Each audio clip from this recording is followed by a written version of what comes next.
ধরুন আপনি কোনো নিউজ চ্যানেলে ব্রেকিং নিউজ দেখছেন। খুব স্বাভাবিকভাবেই আপনার মনে হতে পারে টিভিতে বা খবরে যা দেখছি সেটাই হয়তো পুরোপুরি সত্যি। মনে হতে পারে যে সংবাদ মাধ্যম একদম নিরপেক্ষভাবে আমাদেরকে দুনিয়া দেখাচ্ছে। কিন্তু এই চেনা ধারণার গোড়ায় একটা ধাক্কা দিলেন হিব্রু ইউনিভার্সিটির বিখ্যাত গবেষক গ্যাডি ওলসফেল্ড।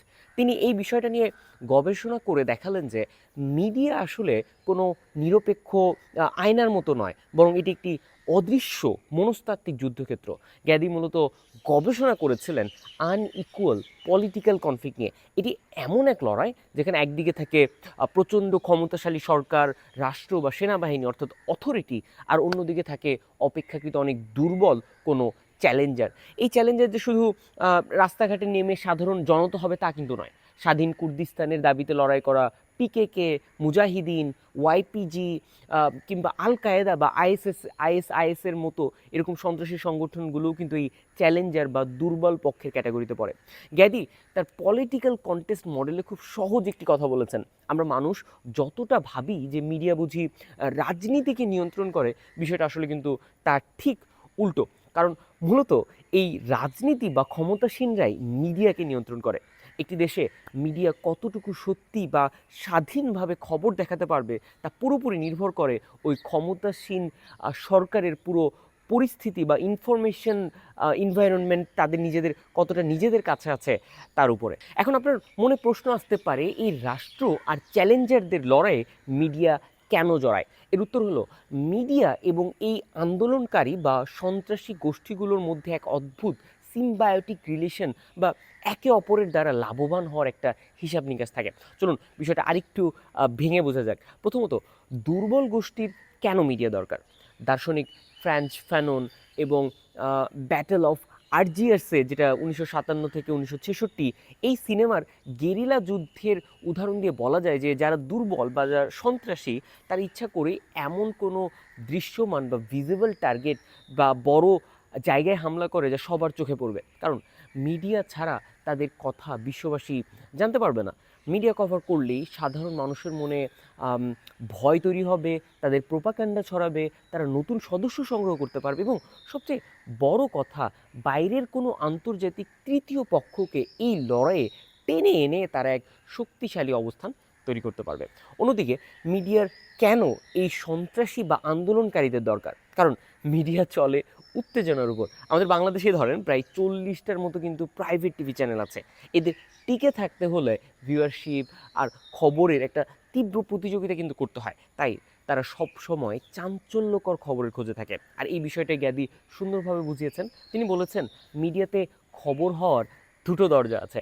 একটা হচ্ছে সামনের দরজা, আরেকটা হচ্ছে পেছনের দরজা। শক্তিশালী সরকার বা মন্ত্রীরা কিছু করলেই কিন্তু সেগুলো সামনের দরজা দিয়ে এমনিতেই ব্রেকিং নিউজ হয়ে যায়। কিন্তু দুর্বল চ্যালেঞ্জারদের জন্য তা কিন্তু সামনের দরজা বন্ধ।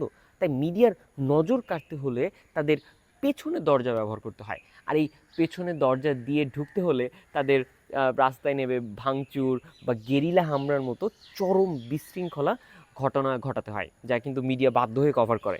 আর তাত্ত্বিক ভাষায় গ্যাদিয়েকে বলেছেন ডিউজ অফ ডিসঅর্ডার বা বিশৃঙ্খলা সৃষ্টির মূল্য। এটা ভালো বোঝা যাবে 1979 সালে যদি আমরা ইরান আমেরিকার জিম্বি সংকটের কথাটা একটু ভাবি। তখন ইরানের বিপ্লবী ছাত্ররা কি করেছিল?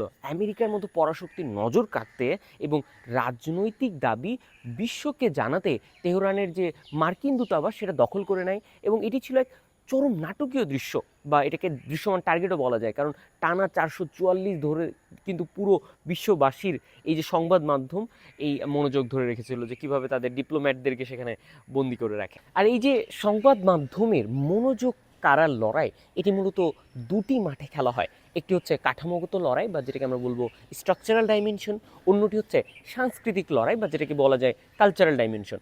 কাঠামোগত লড়াই জিনিসটা খুব সহজ। এর মানে হলো মাঠের বা তথ্যের উৎস নিয়ন্ত্রণ আসলে কার হাতে। এই কাঠামোগত লড়াইয়ের চমৎকার উদাহরণ দেখা যায় 1987 সালে ফিলিস্তিনে শুরু হওয়া ইন্তিফাদা বা গণঅভ্যুত্থানের সময়। তখন ফিলিস্তিনি নিরস্ত্র তরুণরা হঠাৎ করে পথে ঘাটে ভারী অস্ত্রধারী ইসরায়েলি বাহিনীর দিকে পাথর ছুটতে শুরু করে।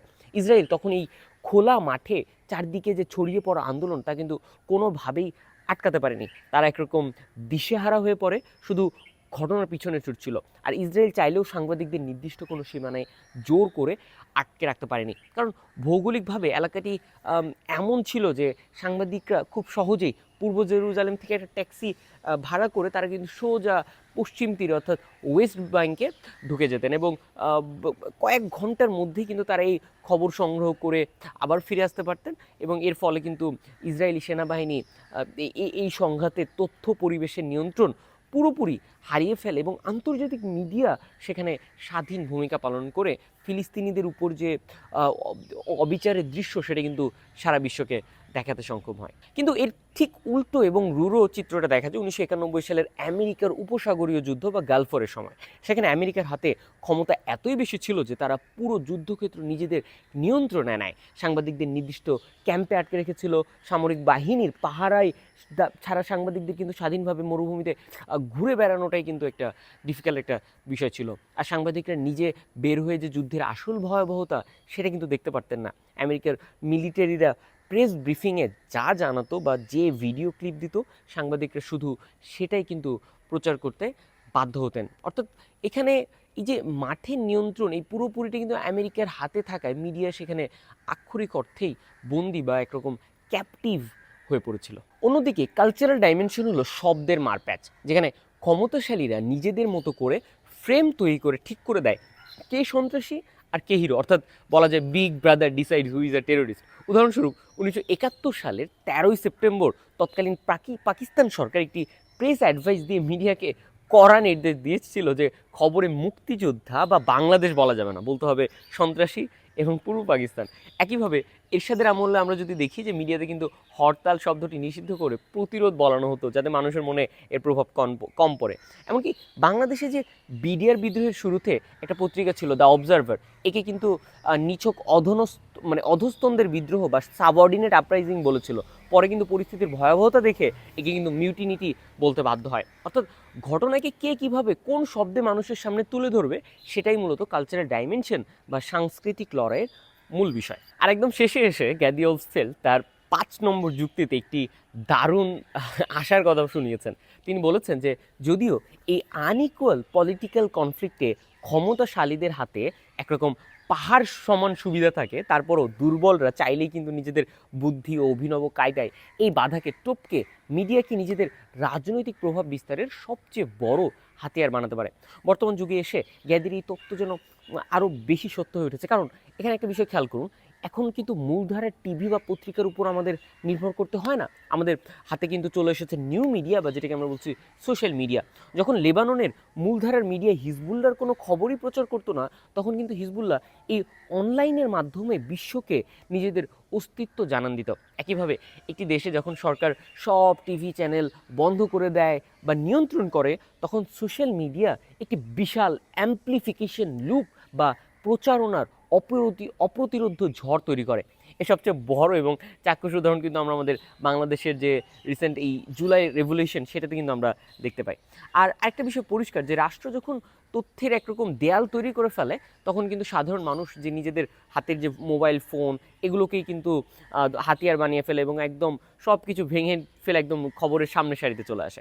আর এই ওলফিল্ড কিন্তু মূলত আমাদের এই গভীর সত্যটাই বুঝিয়েছেন, যে তিনি আসলে বুঝিয়েছেন যে টিভি বা নিউজে আমরা যে খবরগুলো দেখছি সেগুলো কিন্তু এমনি এমনি হয় না।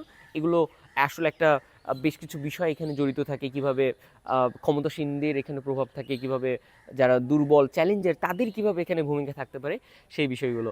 তো মূলত এই আলোচনাটুকু আমরা আমাদের একাডেমিক কনসেপ্টের একটা জায়গা থেকে আলোচনা করা, যেহেতু আমার একটা কোর্স আছে media piece and conflict. Even আমরা শিখেছি আসলে মিডিয়াকে কিভাবে একটা দেশের এরকম পিস মেকানিজমে ব্যবহার করা যায়। আমরা শিখেছি যে কীভাবে পিস জার্নালিজম জিনিসটাকে কী বলে, ইভেন আসলে মিডিয়া কিভাবে জড়িত অনেক কিছুর সাথে, একটা খবরের হেডলাইন কিভাবে আসছে, এর পেছনে কারা থাকতে পারে, বিভিন্ন জায়গা থেকে কিন্তু ভাগ হয়ে এগুলো আসে। কখনো সেটা এডিটর হয়ে বিভিন্ন একটা নিউজ চ্যানেল কিভাবে তার নিউজটাকে প্রডিউস করছে, কতগুলো গেটওয়ে আসলে পার হয়ে আসছে এই বিষয়গুলো। তো সরকার, বিরোধী দল, ইভেন জনগণ বা একটা পলিটিক্যাল এজেন্ডা থাকে, ইভেন যারা নিউজের মালিক তাদেরও কিন্তু এখানে পলিটিক্যাল এজেন্ডা থাকে। তো সব কিছু মিলিয়ে এই হচ্ছে বিষয়। ছোট্ট একটা গবেষণাপত্র থেকে জিনিসটা ইন্সপায়ার্ড হয়ে আপনাদের সাথে শেয়ার করা। আশা করছি আপনাদের উপকার হবে এবং আমরা পরবর্তীতে আরও এরকম ইন্টারেস্টিং টপিক নিয়ে আলোচনা করব।